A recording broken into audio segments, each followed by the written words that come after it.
Okay, we're doing 6.1, graphing quadratic functions. You've done this before in Algebra 1.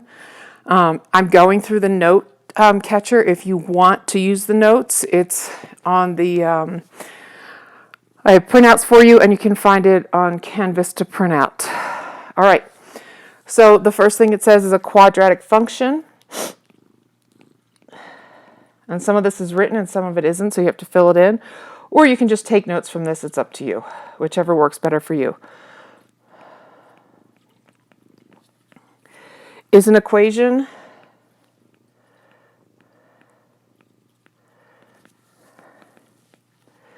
in the form f of x equals or y equals ax squared plus bx plus c. Ax squared is the quadratic term.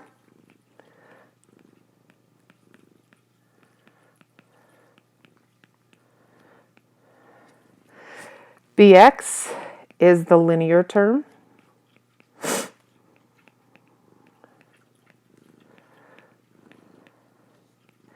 And c is the constant term.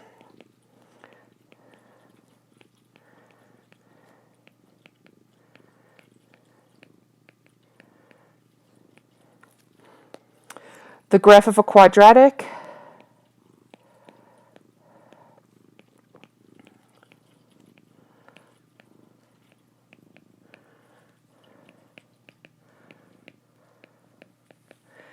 is a parabola, and that should sound familiar.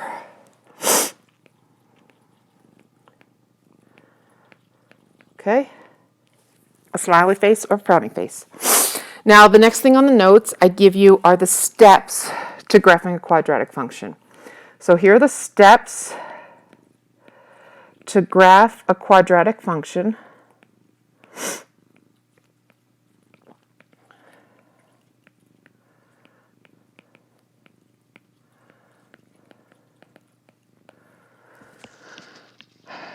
All right, the first thing is to find the x value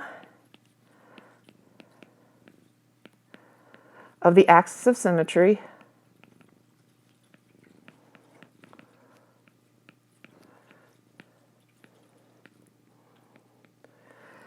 and the equation for that is x equals negative b over 2a. And again, that should sound familiar. We did that in Algebra 1. The second thing is you want to create a table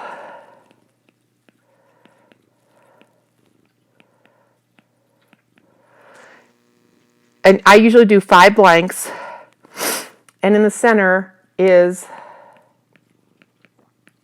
the x value. Well, no, let's put the x value, yeah. I shouldn't say the x value, I should say the axis of symmetry, because that is the x, the x value of the vertex, which is the axis of symmetry, okay? Number 3, I'm going to assume you guys have graphing calculators. If you don't, you need to get yourself one, because that you're going to need it for this. The amount of work you're going to have to do to fill in the table without a graphing calculator is going to double your workload. And so I really want you to get a graphing calculator. You're going to fill in the values above and below the vertex. And you're going to get that from the graphing calculator.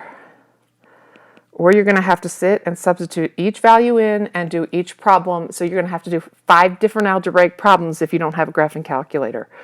So I'm going to put graphing calculator.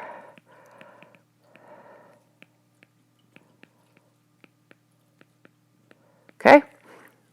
You're going to fill in the y values of the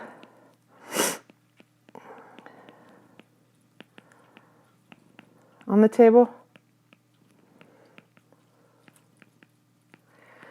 And then you're going to graph the 5 points and draw a parabola. You want to make the parabola smooth. It's a U, not a V, okay?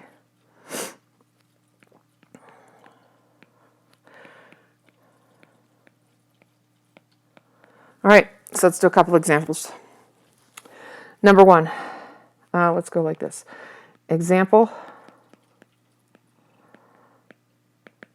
number 1 is f of x equals 2x squared minus 8x plus 9. Okay? So like I said, the first thing you want to do is figure out what's the axis of symmetry, or the x value of your vertex. So you may need to write this down. It's kind of up to you. A is 2, B is negative 8, and C is 9. And you're going to go x equals negative b over 2a. So x equals negative 8 over 2 times 2. So that simplifies down to 8 divided by 4, which is 2. That's our axis of symmetry. That's where we can fold the parabola and everything's going to be the same on each side. That's also the x value of your vertex.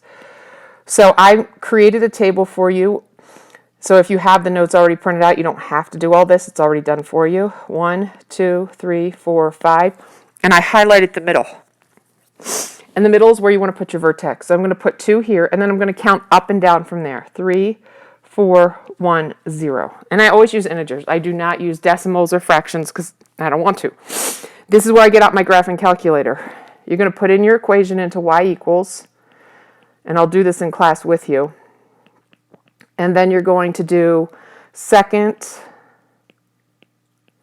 and then the graph button, and that's going to give you your table. If you don't do the first step where you find the axis of symmetry, you're not going to know where to look on the table. You want to look at the table with a vertex in the middle, so you might have to arrow up and down. So I put this in, and I got 1, 3 and 3, 9 and 9. Okay, and then I'm going to graph it.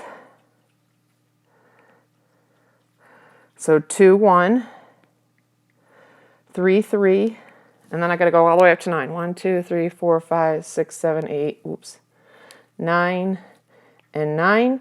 And then I'm going to do my best to create a smooth U without like a point at the bottom. Okay, that's my parabola. Now there's a couple questions here. I want to know what the y-intercept is. And remember, if I want the y-intercept, that's where x equals 0. Okay? Sometimes it'll be on the table you draw, and sometimes you're going to have to look on your table in the graphing calculator. Okay? So in this case, it's on here. It's where x is 0, so 0, 9 is the y-intercept. And the vertex in this case is that middle point, 2, 1. We call it the axis of symmetry because if we draw a line through that line is x equals 2. Okay? And then you have to circle whether it's a maximum or minimum. So don't forget that part. So you have to decide, is the vertex a maximum or minimum? Well, look at it. It's at the lower end of the parabola, so that's a minimum. Okay? Let's do another one. The notes are up to you how many of these you do. Okay? I'm just going to do 3 examples. If you feel like you remember it and you know what to do, go ahead and go do your homework. If you're like, I need a couple more examples, then watch all the way to the end. This is kind of up to you how much of the notes you fill in. The notes can be used on the test, so the more you fill in, the better. Okay, so we're going to first do x equals negative b over 2a. So x equals negative 4 over 2 times 1. There's an invisible 1 in front of that x squared. Hopefully you remember that. And so in this case, our axis of symmetry is x equals negative 2.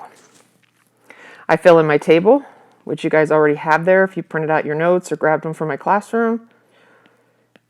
The highlighter in the middle is where you put the negative 2. Then you count up and down from there. So negative 1 is 1 up, and then 0. And then negative 3, negative 4. I get out my graphing calculator, and I find my y values. So that's going to be negative 2, negative 1 and negative 1, and 2 and 2. Okay? Then we graph it. If I think you're just copying the graph from your graphing calculator, you got to put the 5 dots. You can't just do this. I see this all the time. Okay, I have no idea what you're doing there. You have to have the 5 dots and you need to connect them. Okay?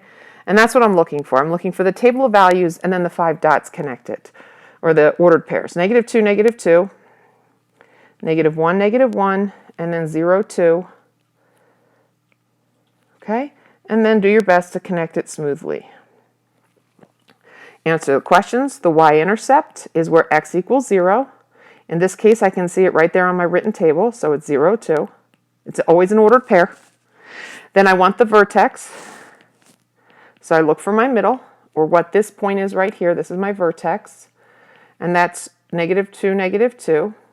And then I decide, is that vertex a minimum or a maximum? And in this case, it's a minimum. Okay? One more example, for those of you who feel like you could use one more, or you're like me and you have to finish the notes. Number 3 equals -2x squared minus 4x plus 6. I'm going to do the x value. Oh, that makes me mad. The x value of the vertex is what it should be. So -b over 2a. Watch your negatives here. So this will be +4 over -4, which is -1. Oh, I wrote it wrong on my answer key. Okay? So be careful of your negatives. When I first did this, I couldn't find the right answer. Again, your vertex goes right in the middle. So it's -1, and we count up from there. And then I grab my graphing calculator, put it in my graphing calculator, and find the y values. Okay? Graph it. So -1, 8, 1, 2, 3, 4, 5, 6, 7, 8, and then 6, and then 1. Oh, I graphed that wrong there. Or, yeah, 1, 0, and, oh, this should be negative, and -3, 0. And then we can connect it, and then answer our questions. Y-intercept. Remember, that's where x, there's only one y-intercept. So it's where x is 0, so that's 0, 6. The vertex is -1, 8. And this time, it's a maximum because it's the top. It gets to the highest point, and then it comes back down, so it's a maximum.